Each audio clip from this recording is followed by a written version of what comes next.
Hello and welcome to Sairam Sampatri education. My name is Pavan. ఎలా ఉన్నారు అందరూ?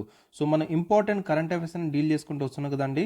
సో మనం TGPSC and APPSC group aspirants కోసము ఇంపార్టెంట్ కరెంట్ అఫైర్స్ అనేవి ఈ యొక్క ఇనిషియేటివ్ ద్వారా మీకు అందించడం అయితే జరుగుతుందన్నమాట. సో మనకి టీజీపీఎస్సీ వచ్చే గ్రూప్ 1 కానీ, గ్రూప్ 2 కానీ, గ్రూప్ 3 కానీ అండ్ అదేవిధంగా గ్రూప్ 4లో కానీ పేపర్ 1లో మనం చూసినట్టయితే ఇంతకుముందు కరెంట్ అఫైర్స్ అనేవి చాలా డామినెంట్ రోల్గా రావడం అయితే జరిగిందండి. ఓకేనా. సో కరెంట్ అఫైర్స్ అనేవి నెగ్లెక్ట్ చేయొద్దు. ఎంత లేదన్నా 25 నుంచి ఒక 30 క్వశ్చన్స్ అయితే రావడం జరుగుతుంది ఫ్రమ్ కరెంట్ అఫైర్స్ నుంచే. ఓకేనా. సో అందుకే కరెంట్ అఫైర్స్ అనేవి మనం ఎగ్జామ్ ఒక్కొక్క 1 మంత్ ముందు కూర్చొని ఒక 12 మంత్స్ కరెంట్ అఫైర్స్ అనేవి నేర్చుకోవడం అనేది ఇట్ ఇంపాసిబుల్ థింగ్ అనమాట. సో అందుకే డైలీ ఒక 1 నుంచి ఒక 2 అవర్స్ అయితే కరెంట్ అఫైర్స్ మీద అయితే స్పెండ్ చేయండి. డెఫినెట్గా మీకు ఏంటంటే మంచి ఇన్ఫర్మేషన్ ఉంటుంది అండ్ ఎగ్జామ్కి 1 మంత్ ముందు మీరు ఆల్రెడీ చదువుంటారు కాబట్టి రివిజన్కి ఈజీ అవుతుంది అండ్ అదేవిధంగా వేరే సబ్జెక్ట్స్ కూడా రివిజన్ చేయడానికి కూడా మీకు టైం ఉంటుంది. ఓకేనా. సో వీడియోని అయితే 1.25 అండ్ 1.5 స్పీడ్లో పెట్టుకొని అయితే చూడండి. ఓకేనా. సో ఈ రోజు ఒక ఇంపార్టెంట్ టాపిక్స్ అయితే మీ ముందుకు రావడం జరిగిందండి. సో వాటి గురించి ఇన్ డీటెయిల్గా అయితే మనం మాట్లాడదాం. సో కరప్షన్ పర్సెప్షన్ ఇండెక్స్ అనేది రిలీజ్ అయింది 2024. సో ఇండియా పర్ఫార్మెన్స్ ఏ విధంగా ఉందనే విషయాలు మనం నేర్చుకోవాలి అండ్ మనకి టాప్ ప్లేస్లో ఏమేమి ఉన్నాయి కంట్రీస్ అనేవి కూడా మనం నేర్చుకోవాలన్నమాట. అండ్ బ్రిక్స్ కూడా మనకి న్యూస్లో ఉందండి. సో బ్రిక్స్లో ఎవరెవరు ఉంటారు అండ్ రీసెంట్గా జాయిన్ అయిన మెంబర్స్ ఎవరు అనే విషయాల గురించి కూడా మనం ఇన్ డీటెయిల్గా మాట్లాడదాం. Next India US trust and compact initiatives very very very important. So ఈ యొక్క ట్రస్ట్ అండ్ కాంపాక్ట్ ఇనిషియేటివ్ అనేది ఎవరి మధ్య జరిగిందని మనకి క్వశ్చన్స్ రావచ్చు నాన్న. సో ఇండియా అండ్ యుఎస్ మనకి రీసెంట్గా జరిగిన ఇక మనకి ప్రైమ్ మినిస్టర్ నరేంద్ర మోడీ గారు సో యూఎస్కి వెళ్ళడం జరిగింది కదా. సో ఆ పర్టికులర్ మీట్లో మనకి ఏంటంటే ఒక ట్రస్ట్ అండ్ కాంపాక్ట్ ఇనిషియేటివ్ అనేది మనకి చేయడం జరిగింది. సో వాటి గురించి ఇన్ డీటెయిల్గా మనం మాట్లాడదాం. Next casting nets and catching success. So మనకి ఏదైతే ఫిషింగ్ సెక్టర్ ఏదైతే ఉందో ఏ విధంగా మన ఇండియాలో మనకి ఎంత ప్రొడక్టివ్గా ఉంది, ఏ విధంగా పర్ఫామ్ చేస్తుంది అనే విషయాల గురించి మనకి పిఏబిలో న్యూస్ రావడం జరిగిందండి. సో వీటి గురించి ఇన్ డీటెయిల్గా మనం మాట్లాడదాం. నెక్స్ట్ మనం చూసినట్టయితే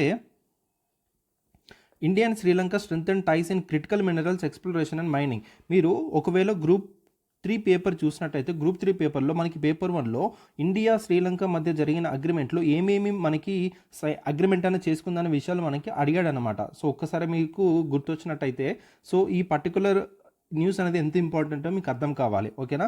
సో ఇండియా శ్రీలంక అనేది ఈ యొక్క క్రిటికల్ మినరల్స్ ఎక్స్ప్లోరేషన్ మైనింగ్లోనూ వాళ్ళ యొక్క టైస్ని స్ట్రెంథెన్ చేస్తున్నారని చెప్పేసి మనకి న్యూస్ రావడం జరిగింది. దీని గురించి ఇన్ డీటెయిల్గా మనం మాట్లాడుకుందాం. Next trial guard AI system అనేది మనకి ఒడిశాలో ఉన్న సింప్లిపాల్ టైగర్ రిజర్వ్లో మనకి ఇన్స్టాల్ చేయడం జరిగిందండి. So this is the first tiger reserve to install trail guard AI system అనేది. So which is very very important. ఇది ఫస్ట్ టైం మన వర్డ్ అని వచ్చినప్పుడు తప్పకుండా వాటి గురించి మనం చదువుకోవాలి. నెక్స్ట్ ప్రాజెక్ట్ వాటర్ వర్త్ అనేది మనకి ఈ యొక్క మెటావాల్ తీసుకురావడం జరిగింది. అసలు ఇది ఏంటని మనం చూద్దాము. అండ్ అదేవిధంగా బయోబ్యాంక్ ఎస్టాబ్లిషన్ డార్జిలింగ్ జూ. సో చాలా ఇంపార్టెంట్. ఇది కూడా మనకి బయోబ్యాంక్ అనేది ఫస్ట్ టైంగా ఎస్టాబ్లిష్ చేస్తున్నారు ఇక్కడ డార్జిలింగ్ జూలో. అసలు ఇది ఏంటనేది మనం కూడా చూద్దాం. ఓకేనా. So these are the important topics అండి ఈ రోజుకి. So very very important. So తప్పకుండా మీకు ఏంటంటే ఒక మంచి కంటెంట్ ఇన్ఫర్మేషన్ అయితే మీకు ప్రొవైడ్ చేయడం అయితే జరుగుతుంది. సో ఈ యొక్క సాయిరామ్ సంపత్రి ఎడ్యుకేషన్ ఛానల్లో. సో కొత్త వాళ్ళు ఎవరైనా వచ్చింటే మాత్రం మా ఛానల్ని సబ్స్క్రైబ్ చేసుకోండి. అండ్ అదేవిధంగా మా ఇనిషియేటివ్స్ మా ఎక్స్ప్లెనేషన్ మీకు నచ్చినట్లయితే ఆ లైక్ బటన్ ఇచ్చేసి కింద కామెంట్ సెక్షన్లో మీ యొక్క వ్యూస్ని మీ యొక్క ఒపీనియన్స్ కూడా తెలపండి. ఓకేనా. Right. So let's get into the discussion. చూడండి first topic corruption perception index ఇచ్చి సిపిఐ 2024 షార్ట్ ఫామ్లో. ఓకేనా. ఇది ఎవరు రిలీజ్ చేస్తారని మనకి ఇంపార్టెంట్. సో ట్రాన్స్పరెన్సీ ఇంటర్నేషనల్ వాళ్ళు మనకి రిలీజ్ చేస్తారండి. ఓకేనా. ఈ పాయింట్ అయితే మీరు గుర్తుపెట్టుకోవాలి. Right. So corruption perception index CPI 2024 was released by transparency international. గుర్తుపెట్టుకోండి. సో ఇక్కడ మనకి కరప్షన్ పర్సెప్షన్ ఇండెక్స్ గురించి మనం కొన్ని ఇంపార్టెంట్ ఫ్యాక్ట్స్ తెలుసుకున్నట్టయితే ఈ యొక్క ఇండెక్స్ అనేది స్కోర్స్ అండ్ కంట్రీస్కి మనకి ర్యాంక్ ఇవ్వడం అయితే జరుగుతుందండి. ఇక్కడ మనకి 0 to 100 అనేది ఒక స్కేల్ అనేది యూజ్ చేయడం అని జరుగుతుంది. సో 0 ఏదైతే ఉందో అది హైలీ కరప్ట్ అని అర్థం, 100 ఏదైతే ఉందో వెరీ క్లీన్ అని అర్థం అనమాట. ఓకేనా. సో ఇక్కడ ట్రాన్స్పరెన్సీ ఇంటర్నేషనల్ ఏదైతే ఉందో ఇది యాన్యువల్లీగా మనకి పబ్లిష్ చేయడం జరుగుతుంది ఒక పర్టికులర్ కరప్షన్ పర్సెప్షన్ ఇండెక్స్ అనేది. ఇది ఒక నాన్ గవర్నమెంటల్ ఆర్గనైజేషన్.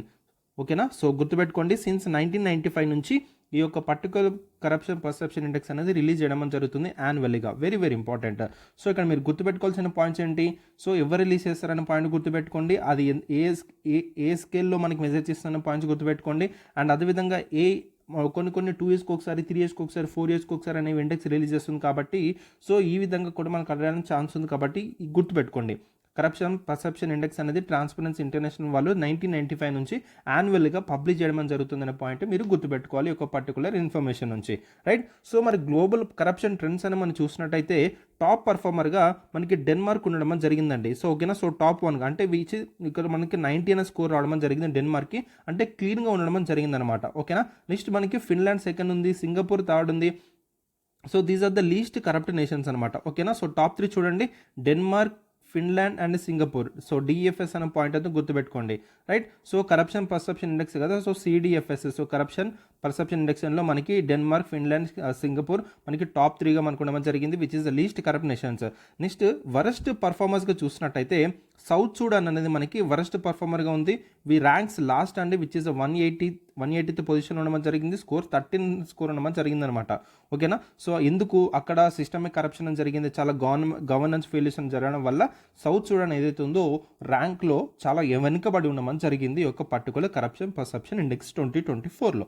ఓకేనా, గుర్తుపెట్టుకోండి. So 80% of global population leaves in countries with scores below the global average of 43. So ఇక్కడ మనకి ఏంటంటే ఇక్కడ స్కోర్ ఎంత అయితే మనకి 43 ఉందో గ్లోబల్ యావరేజ్గా చూసినట్టయితే దాదాపు 80% ఆఫ్ పాపులేషన్ వాళ్ళు ఆ పర్టికులర్ కంట్రీస్లోనే మనకి నివసిస్తున్నారని చెప్పడం జరుగుతుంది. ఓకేనా, సో ఇది అంత ఇంపార్టెంట్ కాదు, ఈ పర్టికులర్ పాయింట్లో అంత అవసరమే కాదు. So 148 countries show no improvement or worsen since 2012 while 32 countries improved. So ఈ పర్టికులర్ 2024 ఇండెక్స్ మనం చెప్తుంది ఏంటంటే 148 కంట్రీస్ అనేవి సిన్స్ 2012 నుంచి అసలు నో ఇంప్రూవ్మెంటే లేదు, కానీ ఒక 32 కంట్రీస్ అని ఇంప్రూవ్ అయ్యని చెప్పడం జరుగుతుంది అనమాట. ఓకేనా, రైట్. సో అర్థమైందని అనుకుంటున్నాను. సో ఇక్కడ ఈ పాయింట్ ఏమేమి గుర్తుపెట్టుకోవాలని పాయింట్ చెప్పాను. అండ్ అదేవిధంగా ఇక్కడ మీరు గుర్తుపెట్టుకోవాల్సింది ఏంటంటే ఇక్కడ టాప్ పర్ఫార్మర్స్ ఎవరు అండ్ అదేవిధంగా వరస్ట్ పర్ఫార్మర్ ఎవరనే పాయింట్ మీరు గుర్తుపెట్టుకోవాలి. టాప్ పర్ఫార్మర్ వచ్చేసి మనకి డెన్మార్క్, ఫిన్లాండ్, సింగపూర్ ఉంటే మనకి వరస్ట్ పర్ఫార్మర్గా మనకి సౌత్ సూడాన్ ఉండడం జరిగిందనమాట. ఓకేనా, ఈ పాయింట్స్ గుర్తుపెట్టుకోవాలి ఇక్కడ మీరు, చాలా చాలా ఇంపార్టెంట్. మరి ఇండియా పర్ఫార్మెన్స్ ఏ విధంగా ఉంది సార్? టోటల్ 180 కంట్రీస్తో టోటల్గా మనకి క్యాల్కులేట్ చేస్తే ఇండియా ర్యాంక్ అనేది 96 ఉండడం జరిగిందనమాట ఇన్ 2024 సిపిఐ. సో దీని యొక్క స్కోరింగ్ అనేది మనం చూసినట్టయితే 38 from 39 in 2023 and score 40 in 2022. So 2022లో దీని యొక్క స్కోర్ అనేది మనకి 40 ఉంటే మనకి 2023లో మనకి దీని యొక్క స్కోర్ అనేది 39 ఉంది అండ్ 2024లో మనకి స్కోర్ అనేది 38 ఉండడం జరిగిందనమాట. ఓకేనా, సో గుర్తుపెట్టుకోండి, అంటే ఇండియా పర్ఫార్మెన్స్ అనేది మనకి కొంచెం బెటర్ అయిందని చెప్పొచ్చు పోయిన ఇయర్తో పోల్చుకుంటానే ఇక్కడ మనకు కనిపిస్తుంది. అంటే నెంబర్ ఎంత తక్కువ ఉంటే అంత క్లీన్ అనమాట. సో 40 నుంచి 39కి, 39 నుంచి 38కి వస్తుంది కాబట్టి ఇండియా పర్ఫార్మెన్స్ అనేది గ్రాడ్యువల్గా మనకి ఇంక్రీజ్ అవుతుంది ఈ యొక్క కరప్షన్ దాంట్లో అని మనకి చెప్పొచ్చు. ఓకేనా, సో మనకి రీజనల్గా ఉన్న మనకి నైబర్ కంట్రీస్ మనం చూసినట్లయితే చైనా అనేది 76th పొజిషన్లో ఉండడం జరిగింది అండ్ పాకిస్తాన్ 135th పొజిషన్లో ఉండడం జరిగింది, శ్రీలంక 121st పొజిషన్లో అండ్ బంగ్లాదేశ్ 149th పొజిషన్లో. India scores remains below global average 43. So global average మనకి 43 అయితే మనకి గ్లోబల్ యావరేజ్ కన్నా కూడా మనకి బిలోగానే మనం స్కోర్ చేయడం జరిగింది 40 అనేది. ఓకేనా, సో చూసుకోండి with 2 charts of country scoring below 50. ఓకేనా, సో ఇదంతా కాకపోయినా కానీ India scores remain below global యావరేజ్గా మనకి 43 అయితే ఇండియా స్కోర్ వచ్చేసి మనకి 40 స్కోర్ చేయడం జరిగిందనే పాయింట్ గుర్తుపెట్టుకోండి. సో ఇక్కడ మిగతా నైబర్ కంట్రీస్తో పోల్చుకుంటే ఇక్కడ మన ఇండియా ర్యాంక్ ఏదైతే ఉందో మనకి 96 ఉండడం జరిగిందండి. సో చైనా తర్వాత మనం ఉంది కాబట్టి సో మిగతా కంట్రీస్తో పోల్చుకుంటే మన ఇండియా అనేది మన 96th పొజిషన్ ఉండడం జరిగింది, చైనా ఒకటి మనకి 76th పొజిషన్ ఉండడం జరిగిందనమాట. ఓకేనా, సో చైనా, పాకిస్తాన్, శ్రీలంక, బంగ్లాదేశ్ ఇవన్నీ మనకి నైబర్ కంట్రీస్ కాబట్టి సో ఆ నైబర్ కంట్రీస్తో ఉన్న ర్యాంక్ని కొంచెం మనకి పోల్చి చేయడం జరుగుతుంది, అంటే కంపారిజన్ చేసి కూడా మనకి అడిగే ఛాన్సెస్ ఉన్నాయన్నమాట ఎగ్జామినేషన్ హాల్లో. ఓకేనా, రైట్. సో ఈ యొక్క corruptions index on climate action అనేది ఏ విధంగా పడుతుందని మనకి అడిగాడండి. So the report emphasizes that corruption severely undermines global efforts to combat climate change. So funds Indian for reducing emissions of protecting vulnerable population are stolen or diverted. Corruption in form of undue influence, example fossil fuel lobbying, block climate policies and accept environmental damage. ఇక్కడ point ఏంటంటే ఇక్కడ climate యాక్షన్కి సంబంధించిన ఏవైతే మనకి ఇచ్చారో funds అనేటివి అట్లాంటి emissions reduce చేయడం కోసము తీసుకొచ్చిన ఫండ్స్ ఏవైతే ఉన్నాయో అవి టోటల్గా మనం స్టోల్ చేయడం కానీ డైవర్ట్ చేయడం కానీ సో ఈ విధంగా చేస్తున్నారని చెప్పేసి ఈ యొక్క పర్టికులర్ ఇండెక్స్ అనేది మనకి చెప్పడం జరుగుతుంది. ఓకేనా, సో ఈ పర్టికులర్ స్లైడ్లో మీరు గుర్తుపెట్టుకోవాల్సింది ఏంటంటే ఇది గుర్తుపెట్టుకోవాలండి. సో ఇండియా యొక్క ర్యాంక్ ఎంత అండ్ అదేవిధంగా మనకి ఈ యొక్క రీజనల్ కంపారిజన్స్ అని మనకు అడుగుతాడు, ఈ పాయింట్ మీరు తప్పకుండా గుర్తుపెట్టుకోవాలి. ఓకేనా, సో నేను ఎక్కడెక్కడ ఏ పాయింట్ గుర్తుపెట్టుకోవాలన్నది కూడా మీకు మరీ స్ట్రెస్ చేసి చెప్తున్నాను, చాలా చాలా ఇంపార్టెంట్. అండ్ ఎవరైతే బిగినర్స్ ఉంటారో ఇప్పుడిప్పుడే ప్రిపేర్ అవుతున్న వాళ్ళు మా ప్రిపరేషన్ అనేది స్టార్ట్ చేసిన ఉన్న వాళ్ళు ఉంటారో, మీరు తప్పకుండా ఏంటంటే నోట్ మేకింగ్ అనేది చాలా చాలా ఇంపార్టెంట్ అండి. సో నేను ఫిబ్రవరి 1 నుంచి నేను టీచ్ చేయడం అనేది జరుగుతుంది, లైక్ ఈ కరెంట్ అఫైర్స్ అనేటివి. సో ఫిబ్రవరి 1 నుంచి స్టార్ట్ చేశాను. సో మీకు ఫిబ్రవరి 28 కల్లా మనకి ఏంటంటే, సో ఈ పర్టికులర్ ఏదైతే కరెంట్ అఫైర్స్ ఉన్నాయో డైలీ ఒక 5 to 6 టాపిక్స్ అయితే రావడం అని జరుగుతుంది. సో మీకు ఎంత లేదన్నా ఒక 15 నుంచి 20 పేజీల కన్నా మించొద్దు మీ యొక్క నోట్ మేకింగ్ అనేది, ఓకేనా. సో A4 షీట్ తీసుకొని ఇలా 1 లైన్ ఒకటి కొట్టండి అండ్ ఇక్కడ మీరు రాసుకోండి, ఓకేనా. సో ఎంత మీరు ఏ విధంగా గుర్తు పెట్టుకుంటారు అట్లా అంటే పాయింట్స్ని మీరు పాయింట్స్ రాసుకుంటూ ఉండాలి, ఓకేనా. సో నేను ఇక్కడ పెట్టిన పాయింట్లనే మీరు రాయొద్దండి. పీడిఎఫ్ జస్ట్ మీ రిఫరెన్స్ పర్పస్ కోసం మాత్రమే, ఓకేనా. ఇది నేను చేసిన పీడిఎఫ్ కాబట్టి నాకు గుర్తుంటుంది, మీకు గుర్తుంటుందా? గుర్తుండదు. సో మీకు గుర్తుండాలంటే మీరు ప్రిపేర్ చేసుకున్న నోట్స్ అనేవి మీరు చేసుకోవాలి, ఓకేనా. So very very important. So దాని నుంచి మాత్రం మీకు ఏంటంటే మీకు ఈజీగా రివిజన్ అవ్వడానికి ఛాన్స్ ఉంటుంది, అది ఈజీగా గుర్తుపెట్టుకోవడానికి కూడా మీకు ఛాన్స్ ఉంటుందన్నమాట, ఓకేనా. సో ఎగ్జామినేషన్ హాల్లో మీకు ఈజీగా గుర్తు రావాలంటే మీరు ప్రిపేర్ చేసుకున్న నోట్స్ మీకు ఈజీగా ఉంటుంది, ఓకేనా.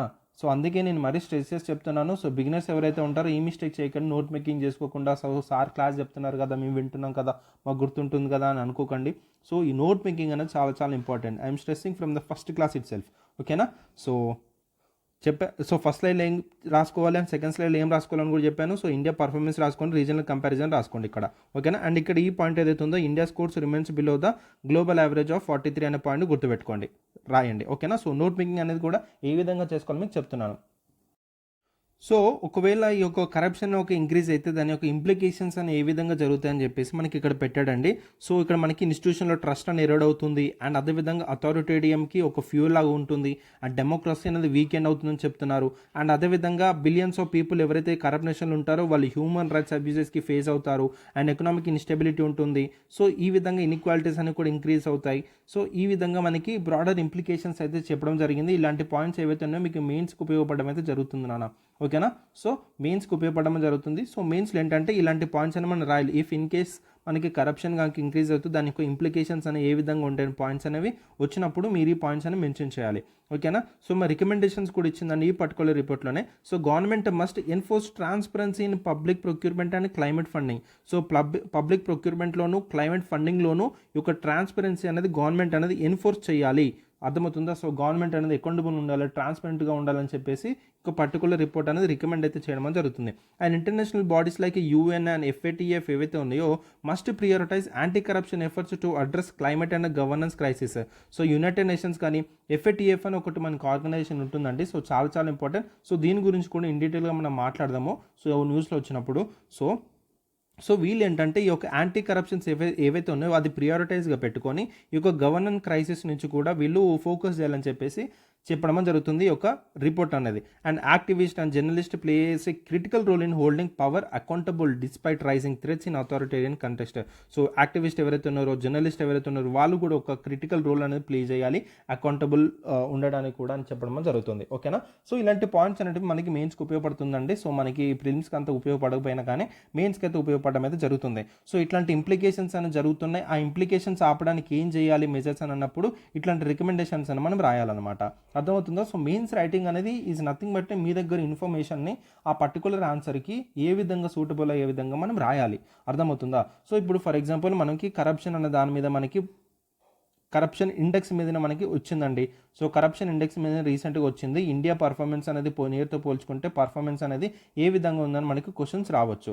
సో మీరు కరప్షన్ ఇండెక్స్ ఎవరు రిలీజ్ చేస్తారు అండ్ దాని యొక్క ఇంట్ అనేది మీ ఇంట్రడక్షన్ ఇచ్చిన తర్వాత సో బాడీలో అది ఏ విధంగా మన స్కేలింగ్ అనేది చేస్తుంది అండ్ అదేవిధంగా గ్లోబల్ ట్రెండ్స్ ఏ విధంగా ఉంది అనేది మనకి అక్కడ రాసిన తర్వాత ఇండియా పర్ఫార్మెన్స్ అనేది రాసి దాని తర్వాత మనకి ఒక బ్రాడర్ ఇంప్లికేషన్స్ అంటే ఇంప్లికేషన్స్ ఏమవుతాయి ఒకవేళ కరప్షన్ కనుక ఇంక్రీజ్ అవుతాయి, ఆ ఇంప్లికేషన్స్ ఒకవేళ ఇంక్రీజ్ అవ్వకుండా ఉండడానికి గవర్నమెంట్ ఎటువంటి టైప్ ఆఫ్ మెజర్స్ అని తీసుకోవాలి అని చెప్పేసి రికమెండేషన్స్ మీరు రాయాలి. సో అర్థమవుతుందా. సో అక్కడ మెయిన్స్ ఆన్సర్ రైటింగ్ ఏదైతే ఉందో మీరేంటంటే అక్కడున్న క్వశ్చన్ని మీరు ఒక స్ట్రక్చర్ వేలో ప్రజెంట్ చేయాలి, అర్థమవుతుందా. సో మీరు మెయిన్స్ ప్రిపరేషన్కి అండ్ ప్రిలిమ్స్ ప్రిపరేషన్కి మీరు ఇప్పుడు చదువుతున్న టైంలోనే మీరు చేయాలి.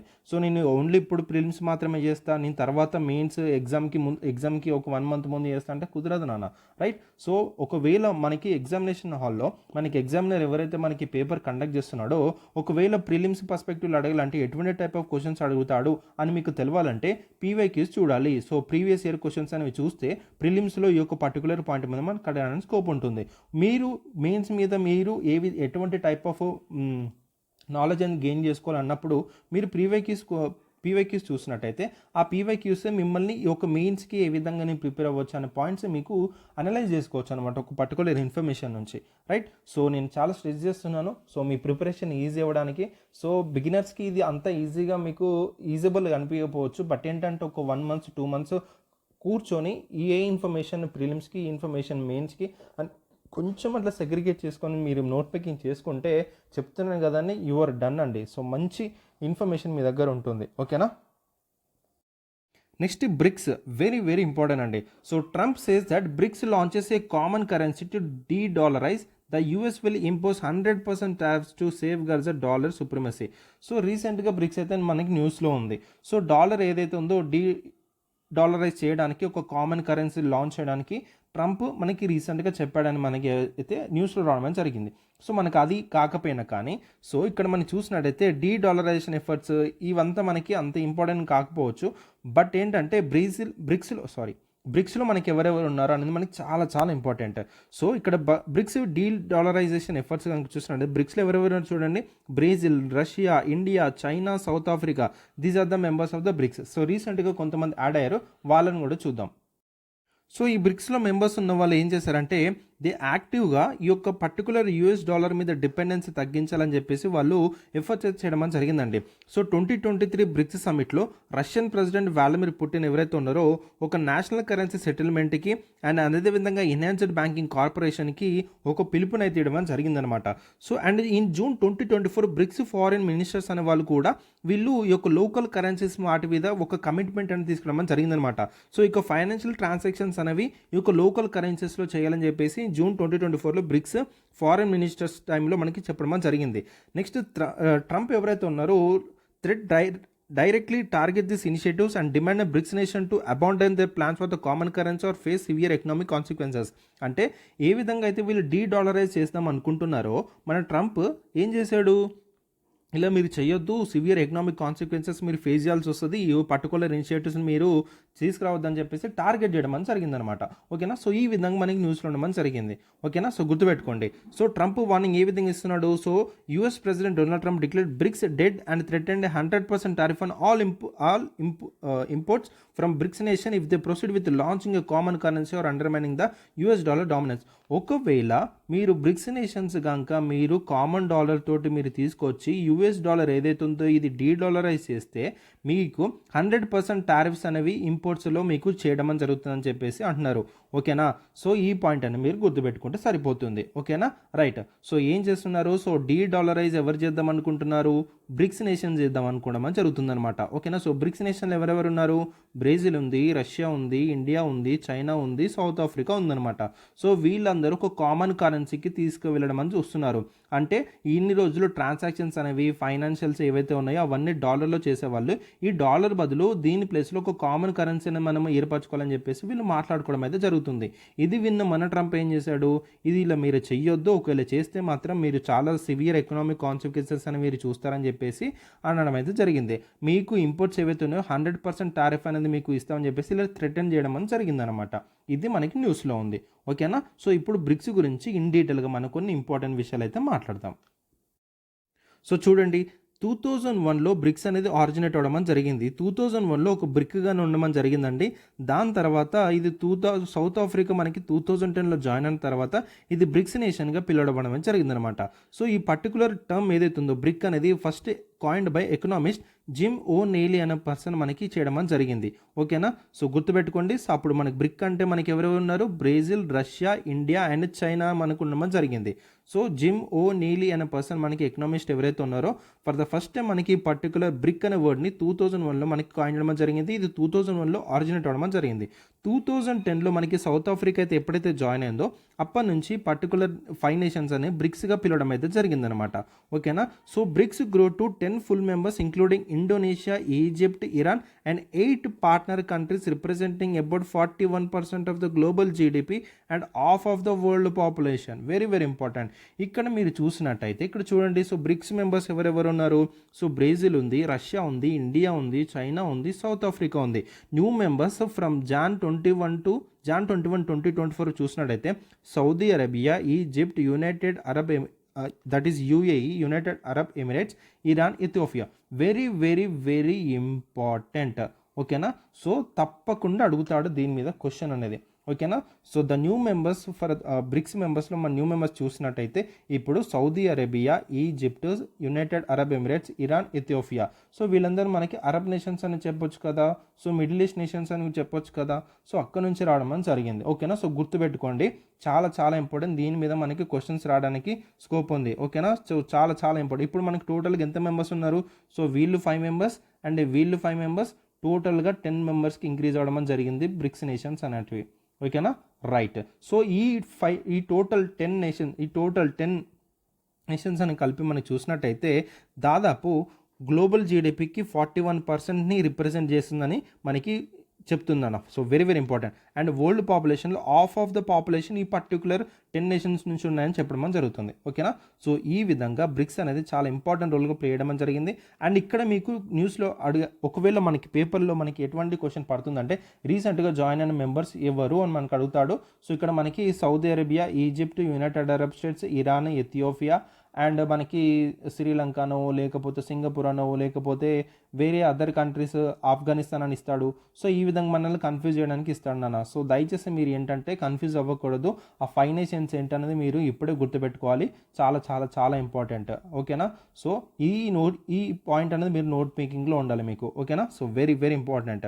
సో బ్రిక్స్ యొక్క కోర్ ఆబ్జెక్టివ్స్ ఏంటంటే సో ఈ యొక్క ఇంట్రా గ్రూప్ ట్రేడ్ ఏదైతే ఉందో బూస్ట్ చేయడానికి అండ్ ఇన్ఫ్రాస్ట్రక్చర్లో మనకి ఇన్వెస్ట్మెంట్ చేయడానికి అండ్ వనరబిలిటీస్ అనేవి రెడ్యూస్ చేయడానికి ఈ యొక్క న్యూ డెవలప్మెంట్ బ్యాంక్ అనేది కూడా వీళ్ళు డెవలప్ చేసుకోవడం జరిగిందనమాట, ఎస్టాబ్లిష్ చేసుకోవడం జరిగింది.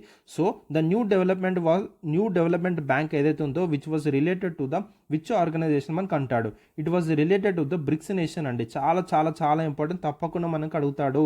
సో బ్రిక్స్ నేషన్ వాళ్ళు ఈ యొక్క న్యూ డెవలప్మెంట్ బ్యాంక్ని ఎస్టాబ్లిష్ చేసి ఇటువంటి ఒక ఇన్స్టిట్యూషన్ ఎస్టాబ్లిష్ చేసి సో ఒక ట్రేడ్ని బూస్ట్ చేసుకున్నారు, ఇన్ఫ్రాస్ట్రక్చర్లో ఇన్వెస్ట్మెంట్ చేసుకున్నారు అండ్ వనరబిలిటీస్ అనేవి కూడా రెడ్యూస్ చేసుకోవడం అని జరుగుతుందన్నమాట. ఓకేనా. అండ్ అదేవిధంగా ఈ యొక్క greater representation institutions like IMF and world bank challenging western dominance. So ఈ యొక్క వరల్డ్ బ్యాంక్, ఐఎంఎఫ్ ఏదైతే ఉందో ఒక వెస్టర్న్ డామినెన్స్ ఉండమని జరిగిందనమాట. సో ఈ యొక్క బ్రిక్స్ ఏదైతే ఉందో ఒక గ్రేటర్ రిప్రజెంటేషన్ అయితే ఇవ్వడం జరిగింది ఇక్కడ మనకి వెస్టర్న్ నేషన్ డామినెన్స్ తగ్గించడానికి. అండ్ అదేవిధంగా సెక్యూరిటీ కానీ, క్లైమేట్ చేంజ్ కానీ, మల్టీపోలారిటీ కానీ, uniting the global south. Very very important point ఇది, ఒక గ్లోబల్ సౌత్ అనే వర్డ్ అనేది. సో ఇక్కడ మనం చూసినట్టయితే ఈ పర్టికులర్ వరల్డ్ ఏదైతే ఉందో ఇది మనకి గ్లోబల్ సౌత్ అండి. ఇది మనకి నార్త్ పొజిషన్ ఏదైతే ఉందో ఇవన్నీ మనకి నార్త్లో డెవలపింగ్ కంట్రీస్గా ఉంటే ఈ గ్లోబల్ సౌత్లో ఉన్న కంట్రీస్ వచ్చేసి డెవలపింగ్ కంట్రీస్గా ఉండమని జరిగిందనమాట. ఈ డెవలప్డ్ అండ్ ఇవి డెవలపింగ్ కంట్రీస్ అని చెప్పడం జరుగుతుంది. అండ్ కొన్ని అండర్ డెవలప్డ్ కంట్రీస్గా ఈ గ్లోబల్ సౌత్లోనే ఎక్కువగా ఉండమని జరిగిందనమాట.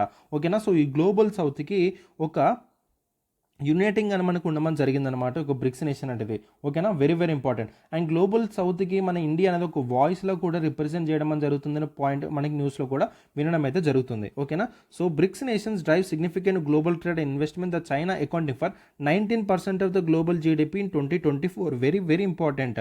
సో బ్రిక్స్ నేషన్ ఏదైతే ఉందో గ్లోబల్ ట్రేడ్ అండ్ ఇన్వెస్ట్మెంట్లో చాలా సిగ్నిఫికెంట్గా డ్రైవ్ చేయడం అని జరుగుతుంది.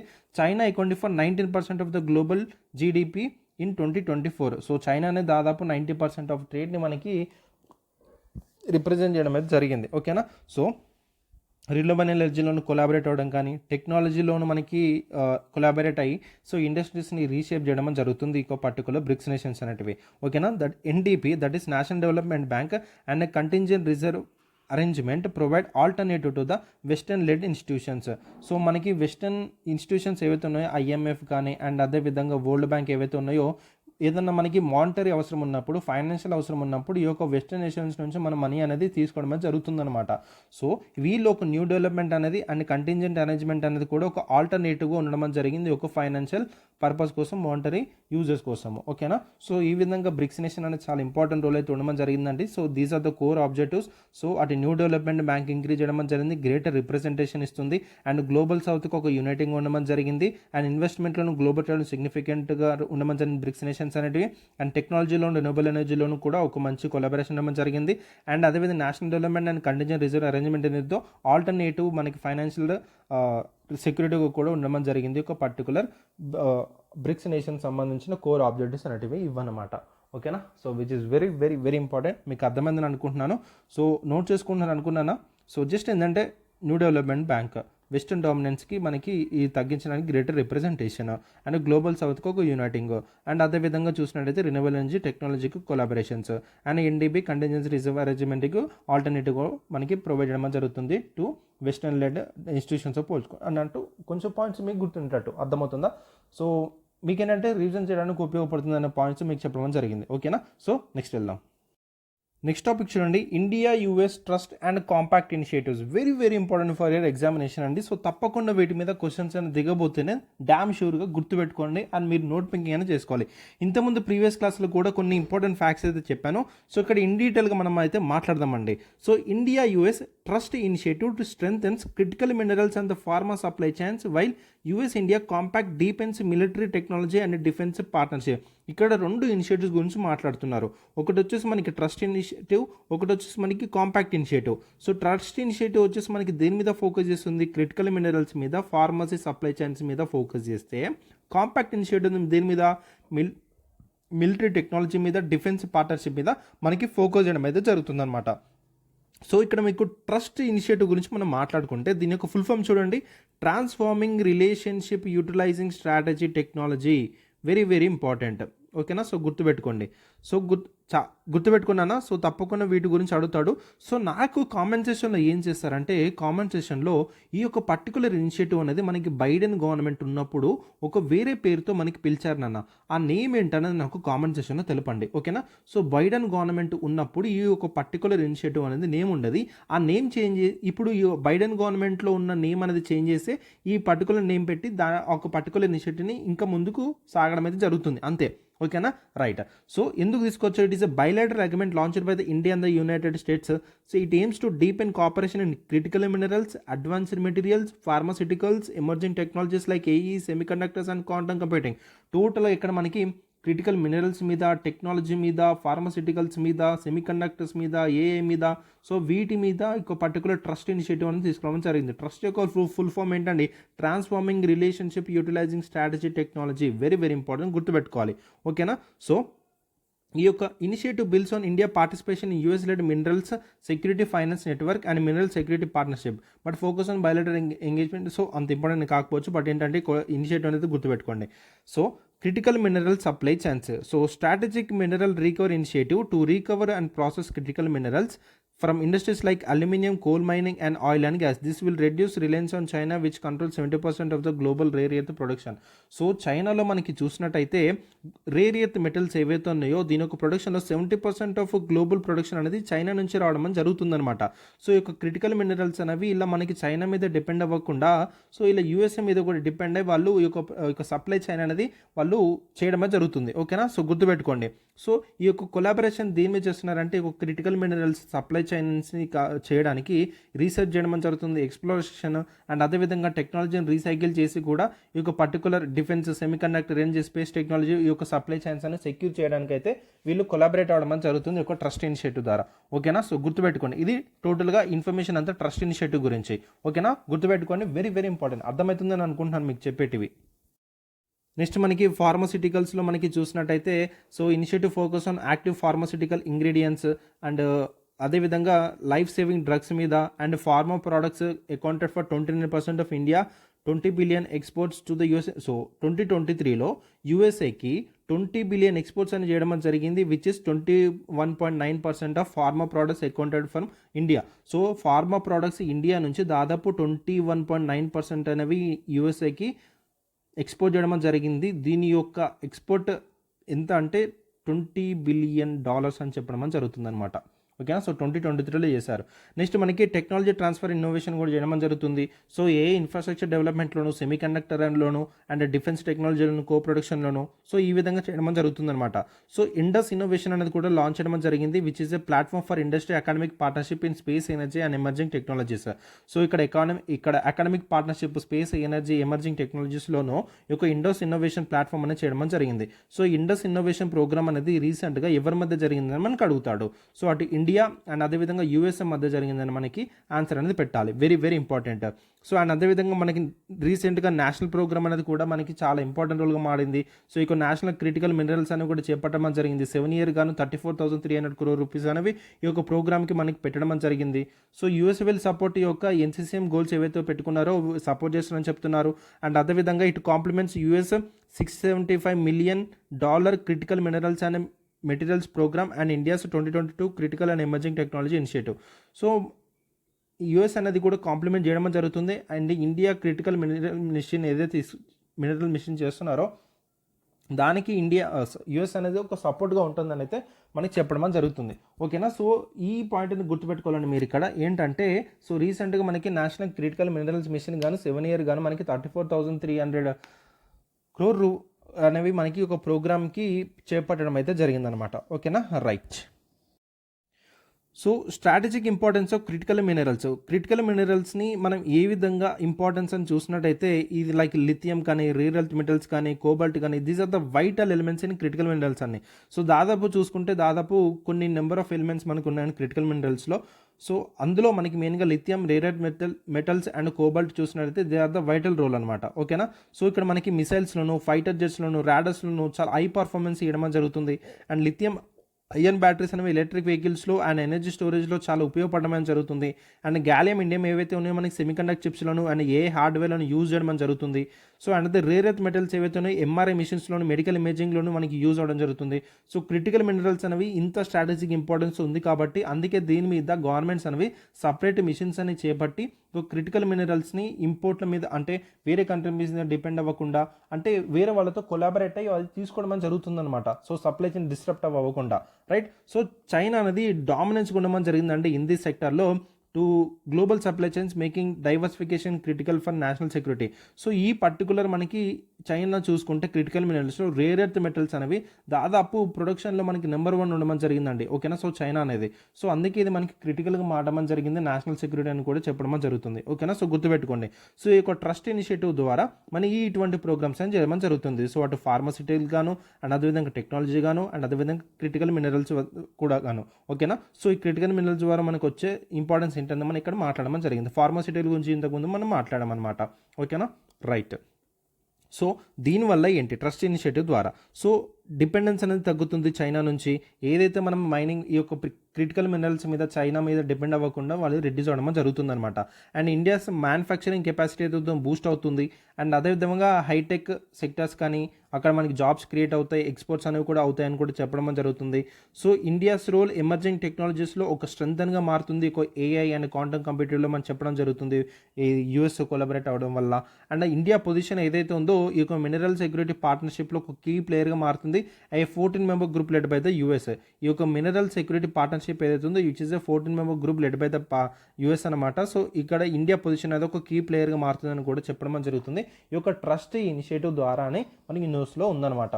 ఓకేనా. సో ఇప్పుడు మనం ట్రస్ట్ ఇనిషియేటివ్ గురించి మనం మాట్లాడాము. ఓకేనా. సో నాకు కింద కామెంట్ సెక్షన్లో ట్రస్ట్ యొక్క ఫుల్ ఫామ్ ఏంటనేది నాకు కామెంట్ సెక్షన్లో తెలపండి. అండ్ అదేవిధంగా జో బైడెన్ మనకి ఉన్నప్పుడు వేరే పేరుంది నాన్న, ఆ పేరునే మార్చి వీళ్ళు అదే ప్రోగ్రామ్ని కంటిన్యూ చేస్తున్నారు.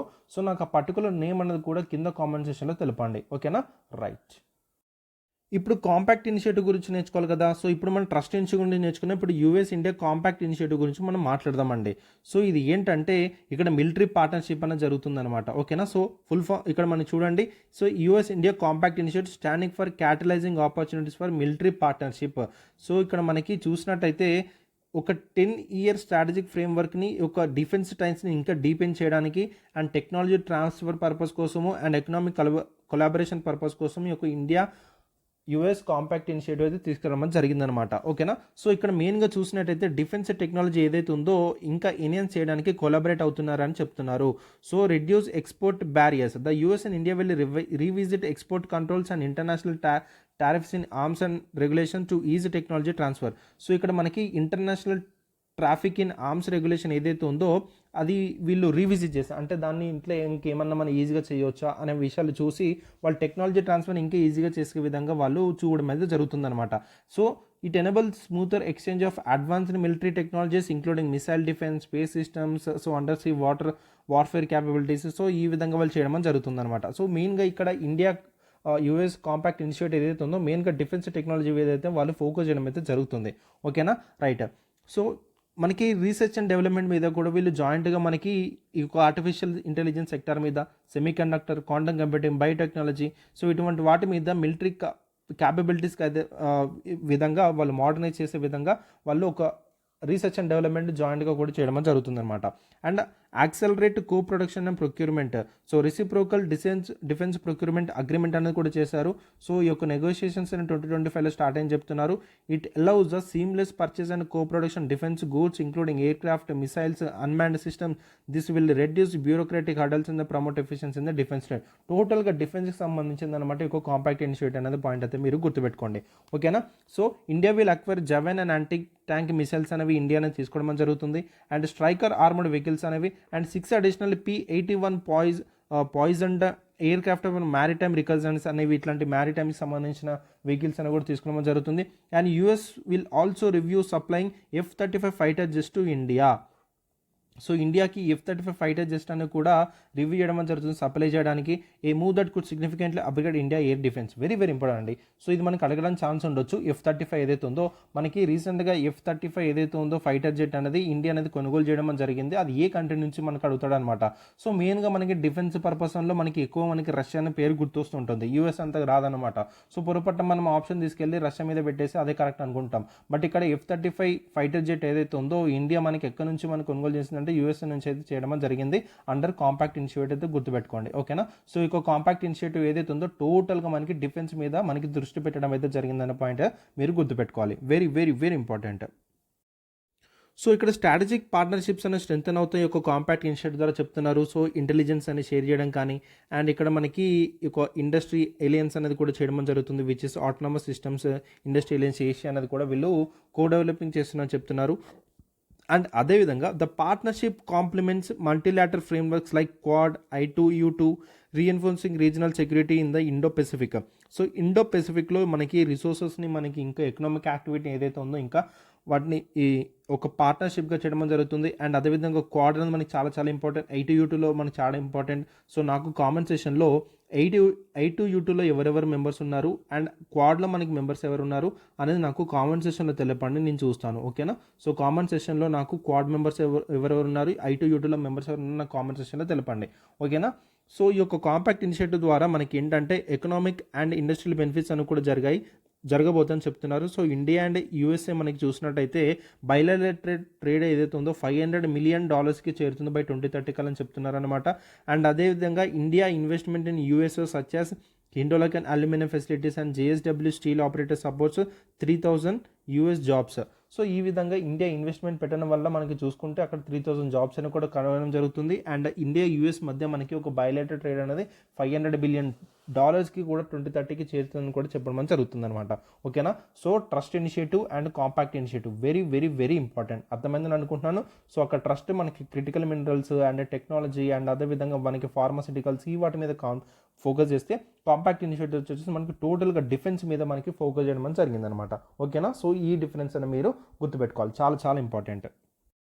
నెక్స్ట్ టాపిక్ చూడండి, casting nets and catching success. PIPలో రావడం జరిగిందండి న్యూస్ అనేది very very important. So India అనేది ఫిష్ ప్రొడ్యూసర్లో గ్లోబల్గా సెకండ్ లార్జెస్ట్గా ఉండమని జరిగిందనమాట. సో దాదాపు 80% అనేది కాంట్రిబ్యూట్ చేస్తుంది వరల్డ్ ఫిష్ ప్రొడక్షన్ కానీ మనం చదువుకోవడం జరుగుతుందన్నమాట. వెరీ వెరీ ఇంపార్టెంట్, గుర్తుపెట్టుకోండి. ఇండియా అనేది వరల్డ్ వైడ్ గ్లోబల్గా సెకండ్ లార్జెస్ట్ ఉంటే ఎంత కాంట్రిబ్యూట్ చేస్తుంది వరల్డ్ ఫిష్ ప్రొడక్షన్లో 8% మనకి కాంట్రిబ్యూట్ చేయడం జరుగుతుందని పాయింట్ మీరు గుర్తుపెట్టుకోండి. ఓకేనా. సో 2004 నుంచి 2024 వరకు చూసుకుంటే ఫిషరీ సెక్టర్ ఏదైతే ఉందో చాలా సిగ్నిఫికెంట్గా గ్రో అయిందని చెప్పడం జరుగుతుంది. సో సిగ్నిఫికెంట్ అవ్వడానికి గల మన గ్రో అవ్వడానికి గల ఏంటంటే టెక్నాలజీ అడ్వాన్స్మెంట్స్ అని జరగడం కానీ, సో పాలసీ రిఫార్మ్స్ అనేవి జరగడం కానీ జరుగుతున్నాయి అనమాట. అండ్ యూనియన్ బడ్జెట్ 2025-2026లో మనం మెయిన్గా చూసినట్టయితే అలొకేషన్ మనం కానీ చూసినట్టయితే 2,703.67 కోట్లు అనేది మనకి కేటాయించడం జరిగింది, which is the highest ever అండి. ఓకేనా, so which is highest ever union బడ్జెట్లో ఫిషరీస్ సెక్టర్కి ఇంత ఇవ్వడం అనేది which is a very very important factor. ఇట్లా హైయెస్ట్ ఎవర్ రావడం జరిగింది కాబట్టి సో గుర్తుపెట్టుకోండి. ఓకేనా, సో యూనియన్ బడ్జెట్లో మనకి ఇంత కేటాయించారు కాబట్టి సో ఫిషరీస్ సెక్టర్ అనేది ఎంత ఇంపార్టెన్స్ గవర్నమెంట్ అనేది మనకి ఫోకస్గా పెడుతుంది అనేది మీకు అర్థమవుతుంది అనమాట. ఓకేనా, రైట్. సో ఇక్కడ మనకి హైలైట్స్ ఆఫ్ యూనియన్ బడ్జెట్ 2025 మనం చూసినట్టయితే ఈ యొక్క ఫార్మర్స్ ఫైనాన్షియల్ బర్డెన్ అనేది టోటల్గా మనకి తగ్గించడానికి అండ్ అదేవిధంగా ఈ యొక్క మెరైన్ ఫిషరీస్ డెవలప్మెంట్ పర్పస్ కోసం కానీ సో ఇక్కడ మనకి సస్టైనబుల్ ఎక్స్ప్లోరేషన్ జరగడానికి ఎక్కువ ఎక్స్క్లూజివ్ ఎకనామిక్ జోన్ అనేది మనకి చాలా చాలా ఇంపార్టెంట్ అండి. సో దీని మీద మనం సపరేట్ టాపిక్ అయితే మాట్లాడుకోవాలి. సో మనకి వాటర్ ఇప్పుడు ఇది ఇండియా బార్డర్ ఉందనుకోండి, ఒక పర్టికులర్ కిలోమీటర్స్ వరకు మనకి ఏంటంటే ఎక్స్క్లూజివ్ ఎకనామిక్ జోన్ వరకు అయితే మనకి ఛాన్స్ ఉంటుందన్నమాట. సో మీరు ఎక్స్క్లూజివ్ ఎకనామిక్ జోన్ ఏంటంటే నాకు ఏ కిలోమీటర్స్ వరకు ఎక్స్క్లూజివ్ ఎకనామిక్ జోన్ ఉంటుందని నాకు కామెంట్ సెక్షన్లో తెలపని నేను చూస్తాను. ఓకేనా, సో ఇలాంటి పాయింట్స్ అంటే మీరు సొంత ఓన్గా చదువుకోవాలండి. ఓకేనా, ఎక్స్క్లూజివ్ ఎకనామిక్ జోన్ అనేది ఎన్ని కిలోమీటర్స్ వరకు అనేది నాకు కామెంట్ సెక్షన్లో తెలపని నేను చూస్తాను. ఓకేనా, సో ఇక్కడ మనకి లక్షద్వీప్, అండమాన్ అండ్ నికోబార్లో ఈ యొక్క సస్టైనబుల్ ఎక్స్ప్లోరేషన్ అని చేస్తారని చెప్పేసి అనౌన్స్మెంట్ అయితే చేశారు. ఓకేనా, సో గుర్తుపెట్టుకొని వెరీ వెరీ ఇంపార్టెంట్. ఇంకో ఎక్స్క్లూజివ్ ఎకనామిక్ జోన్లో మనకి సస్టైనబుల్ ఎక్స్ప్లోరేషన్ అనేది ఎక్కడ చేస్తారంటే Lakshadweep and Andaman Nicobar islands, very very important. And అదేవిధంగా కిసాన్ క్రెడిట్ కార్డ్ అనేది కూడా లిమిట్ అనేది రేజ్ చేయడం జరిగింది. 3 lakhs నుంచి 5 lakhs అనే పాయింట్ కూడా నేను ఇంతకుముందు క్లాస్లో మీకు చెప్పాను, గుర్తుపెట్టుకోండి. నెక్స్ట్ చూడండి, ఓవర్ 2 decadesగా ఫిషరీస్ అనేది గ్రోత్ ఏ విధంగా ఉందని మనకి ఇక్కడ ఏమైనా జరిగిందండి. సో ఫిష్ ప్రొడక్షన్స్లో ఇంక్రీజ్ కనుక మనం చూసినట్టయితే 2023-2024 గాను 184.02 lakh tons అనేవి ఉండడం జరిగింది. అండ్ 2013-14 మనం చూసినట్టయితే 95.7 lakh tons ఉండడం జరిగింది. 2003 నుంచి 2004 వరకు 69.99 lakh tons ఉండడం జరిగింది అనమాట. సో ఇక్కడ 2 decadesగా అంటే 2004-14 అండ్ 2014-2024 2014గా చూసినట్టయితే మనకి 31.80 lakh tons అని ఇంక్రీజ్ అవుతాయి. మనకి 2014-24 అనేది మనకి 88.23 lakh tons అని ఇంక్రీజ్ అవ్వడం జరిగింది. అండ్ అదేవిధంగా ఇన్లాండ్ అండ్ అక్వాకల్చర్ ప్రొడక్షన్ గురించి చూసినట్టయితే 2014-24 వచ్చేసి మనకి 77.7 lakh tons ఇంక్రీజ్ అవుతాయి. 2004-14 26.78 lakh tons అని మనకి ఇంక్రీజ్ అని చెప్తున్నారు. సో అంటే 2 yearsని కంపేర్ చేస్తున్నారు అనమాట. ఓకేనా, సో 2 decadesని right. And marine fish production కనుక చూసినట్టయితే ఇక్కడ 2004-14 అండ్ 2014-24 కనుక చూసినట్టయితే డబుల్ అయిందని చెప్తున్నారు, విచ్ ఇస్ 5.02 lakh tons నుంచి 10.52 lakh tonsకి ఇంక్రీజ్ అని చెప్పడం జరుగుతుంది.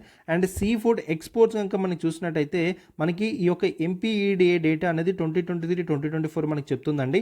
ఎంతంట 17.81 lakh మెట్రిక్ టన్స్ అనేవి ఎక్స్పోర్ట్ అయిందని చెప్తున్నారు, which is worth of 60,523.89 crores అంట.